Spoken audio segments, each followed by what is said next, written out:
Hello dear student, बहुत बहुत स्वागत है आप सभी लोगों का। प्यारे विद्यार्थियों, आज हम लोग रीजनिंग के सबसे एक इम्पॉर्टेंट चैप्टर की बात करेंगे जिसका नाम है सेटिंग अरेंजमेंट। इस सेटिंग अरेंजमेंट में हम समझेंगे कि क्या होता है सेटिंग अरेंजमेंट और किस तरीके से हम इसको देखते हैं, कितने टाइप होते हैं और क्या क्या चीज़ें यहाँ पे हम पढ़ते हैं, किस तरह से प्रश्न जो है पूछे जाते हैं। ज़्यादा प्रश्न हम डिस्कस नहीं करेंगे, अगले पार्ट में जो है वो हम लोग क्वेश्चन डिस्कस करेंगे। इस पार्ट में आप केवल देखेंगे कि सेटिंग अरेंजमेंट क्या होता है, इसके कितने टाइप होते हैं और किस तरीके से हम इसको सॉल्व करते हैं। तो शुरू करते हैं बच्चों सिटिंग अरेंजमेंट। सबसे पहले मैं आपको बता दूं, अगर आप अनअकैडमी प्लस ज्वाइन करना चाहते हैं तो आप अनअकैडमी का सब्सक्रिप्शन लेने के लिए, प्लस ज्वाइन करने के लिए आप बच्चे PMYT डिस्काउंट कोड यूज़ कर सकते हो। PMYT डिस्काउंट कोड सभी कोर्सेज के लिए एप्लीकेबल होता है, चाहे आप कोई भी जो सब्सक्रिप्शन लेना चाहते हैं। देखो, अब सिटिंग अरेंजमेंट का मतलब होता है, हिंदी में इसको कहते हैं बैठक व्यवस्था। क्या कहते हैं? बैठक व्यवस्था। सॉरी डियर स्टूडेंट, बैठक व्यवस्था का मतलब ये होता है कि इन कुछ ऑब्जेक्ट को, कुछ इंसान को और कुछ लोगों को इस तरीके से बैठाया जाता है। तीन टाइप से बैठाया जाता है। कैसे? सर्कुलर अरेंजमेंट, यानी उनको एक राउंड टेबल पे बैठाया जाता है। रो और कॉलम अरेंजमेंट, या फिर इनको क्या बैठाया जाता है बच्चे, एक लाइन में। ठीक है, लाइन में बैठाया जाता है। ठीक है, और एक होता है स्क्वायर अरेंजमेंट, यानी इनको एक स्क्वायर के 4 साइड या फिर 6 साइड के इस तरफ से बैठाया जाता है। तो टाइप ऑफ सिटिंग अरेंजमेंट आपके बच्चे तीन तरह के होते हैं, सर्कल, लाइन और स्क्वायर। ये तीन टाइप हो गए। आगे बढ़ते हैं।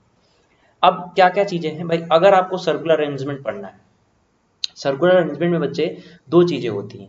या तो व्यक्ति का फेस जो है वो किधर रहेगा, अंदर की तरफ होगा यानी सेंटर की तरफ होगा, या ये फेस जो है वो बाहर की तरफ होगा। ठीक है, फेसिंग आउट वर्ड्स या फिर फेसिंग सेंटर, दोनों यहाँ पे दिया रखा है। अगर फेसिंग सेंटर की तरफ होगा और बाहर की तरफ होगा तो क्या, देखो ये इस तरह से कंडीशन बनेगी, फेसिंग आउट, फेसिंग सेंटर। ठीक है, आगे बढ़ते हैं। देखो, अगर फेसिंग सेंटर की तरफ इनका है तो जो लेफ्ट होगा वो क्लॉकवाइज रोटेशन होगा।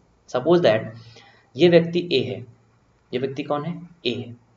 इसके अगर हम बात करेंगे राइट की, इसकी अगर हम बात करेंगे राइट के, तो इस व्यक्ति अगर ये इसका फेस अंदर की तरफ है तो इसका जो राइट होगा बच्चे वो क्या होगा, इसके एंटी क्लॉकवाइज हम जब जाएंगे इधर तो ये राइट होगा, और इधर हम जाएंगे जब तो ये लेफ्ट होगा। जैसे यहाँ पे देखो एल को लिखा गया है, ये यहाँ व्यक्ति कोई भी हो, इस अगर हम इधर इधर जा रहे हैं एंटी क्लॉकवाइज तो ये क्या हो गया, राइट हो गया।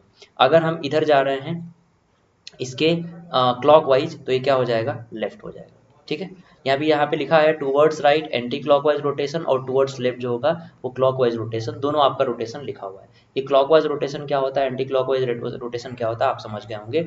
कब, जब फेस जो है उनका सेंटर की तरफ हो।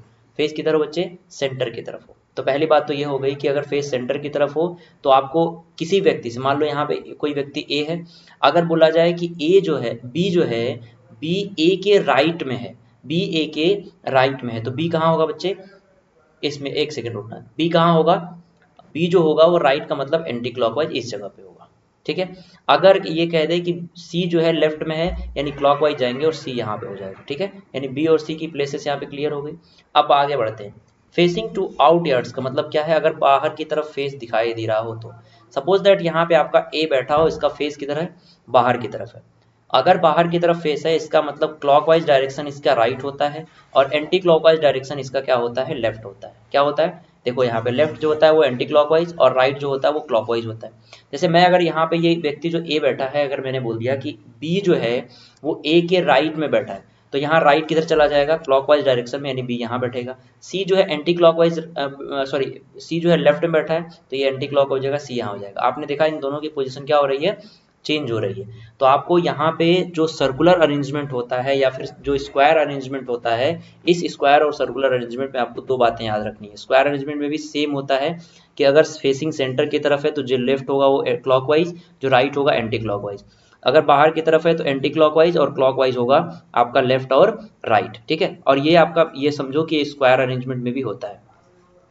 अब लाइन अरेंजमेंट में बच्चे, लाइन अरेंजमेंट में जब तक ये ना कह दे, जब तक कोई साइड ना दी हो, कोई साइड का जिक्र ना किया गया हो, तब तक हम मानते हैं कि इस लाइन पे जितने भी लोग बैठे हैं वो किधर बैठे हैं, नॉर्थ के साइड बैठते हैं। किधर बैठे हैं? नॉर्थ। क्यों? क्योंकि अगर इनका फेस नॉर्थ की तरफ है तो इनका लेफ्ट हमारा लेफ्ट होगा यानी इधर, इनका राइट हमारा राइट होगा यानी इधर। ठीक है, इस तरीके से अगर सर्कुलर अरेंजमेंट है तो इनका लेफ्ट हमारा लेफ्ट हम और इनका राइट हमारा राइट होगा। ये आपका दिया हो। अगर मान लो यहाँ पे डायरेक्शन दे दिया गया हो कि भाई इनका फेस साउथ की तरफ है, इनका फेस नॉर्थ की, तो फिर उस कंडीशन में जिस तरफ फेस दिया रहेगा उस तरफ हम बातें करेंगे, नहीं तो फिर नॉर्थ मान के चलेंगे। तो आपको नहीं देखा यहाँ पे कितने टाइप होते हैं और लेफ्ट राइट क्या होता है। आपको एक एग्जाम्पल के थ्रू मैं समझाता हूँ। प्यारे विद्यार्थियों, लिखा है A P R X and S and Z are sitting in a row. देखो एक रो में बैठे हुए हैं, कौन कौन है? 1 2 3 4 5 6 लोग हैं। 1 2 3 4 5 6। ठीक है, अब कह रहा है S and Z are in centre. S और जेड तो सेंटर में है तो कहीं भी बैठ सकते हैं। A and P are the at the end. ठीक है, ए जो है, ए और पी एंड पे बैठे हैं। ठीक है, ए और पी कहाँ बैठे हैं? एंड पे बैठे हैं। इसका मतलब ये है कि या तो ए यहाँ होगा पी होगा, या तो ए यहाँ होगा या फिर पी होगा। अब क्या कह रहा है? R is sitting to the left of A. अगर ए के लेफ्ट में, ठीक है, इस पर जो इस क्वेश्चन में क्या है, कोई भी डायरेक्शन नहीं दिया है। क्या दिया है?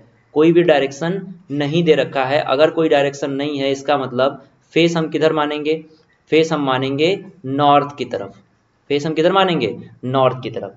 यानी कि अगर हम नॉर्थ की तरफ फेस मानेंगे तो ये लेफ्ट हो जाएगा और ये राइट हो जाएगा। क्या कह रहा है कि आर जो है ए के लेफ्ट में बैठा है, तो ए के लेफ्ट में अगर हम जाएंगे तो यहाँ तो कोई नहीं है। इसका मतलब यहाँ पे क्या होगा? इस जगह पे बच्चे, एक सेकेंड रुकना जरा बस, इस जगह पे केवल और केवल पी होगा और इस जगह पे केवल और केवल क्या होगा? ए होगा। ठीक है, इसको भी मिटा देते हैं। एक सेकेंड रुको बस। हाँ, अब ये लाइन ड्रॉ कर देते हैं। अब ए आर जो है लेफ्ट में है ए के, यानी आर यहां हो गया। Who is the right of P? अब देखो एस और जेड जो है बीच में है, यानी या तो एस जेड यहां होगा या तो एस जेड यहां होगा। यानी एक व्यक्ति बचा कौन? एक व्यक्ति कौन बचा बच्चे? एक्स बचा। यहाँ पे क्या पूछा? Who is the right to P? अगर इधर राइट है इधर लेफ्ट है तो पी के राइट में कौन बैठा है? एक्स बैठा है। यानी ऑप्शन नंबर सेकंड आपका राइट आंसर है। तो इस तरीके से हम प्रश्नों को सॉल्व करते हैं, जिसमें हम प्यारे प्यारे विद्यार्थियों इस तरीके की चीज़ों को देखते हैं। ठीक है, आई होप कि आपको समझ में आया होगा। तो अगर अनअकैडमी प्लस से अपनी पढ़ाई कर सकते हैं आप, यहाँ पे आप ज्वाइन कर सकते हैं। PMYT डिस्काउंट कोड यूज़ करना। जब भी आपको ज्वाइन करना हो तो सभी लोगों से निवेदन है कि आप लोग अपनी पढ़ाई करते रहिए, क्योंकि इस बार एग्जामिनेशन बहुत सारे होने वाले हैं। तो जो लोग भी टारगेट कर रहे हैं एग्जामिनेशन को, CPO SI जैसे एग्जामिनेशन या फिर CHSL एग्जामिनेशन, उन सभी लोगों के लिए अनअकैडमी प्लस बेस्ट प्लेटफॉर्म है। आप यहाँ पे ज्वाइन कर सकते हैं PMYT डिस्काउंट कोड यूज़ करके। साथ ही यहाँ पे आपको नोट्स प्रोवाइड किया जाएगा, वो PDF फॉर्म में भी होगा, तो आप सभी लोग ज्वाइन करके अपनी पढ़ाई कर सकते हैं। Thank you so much, bye bye.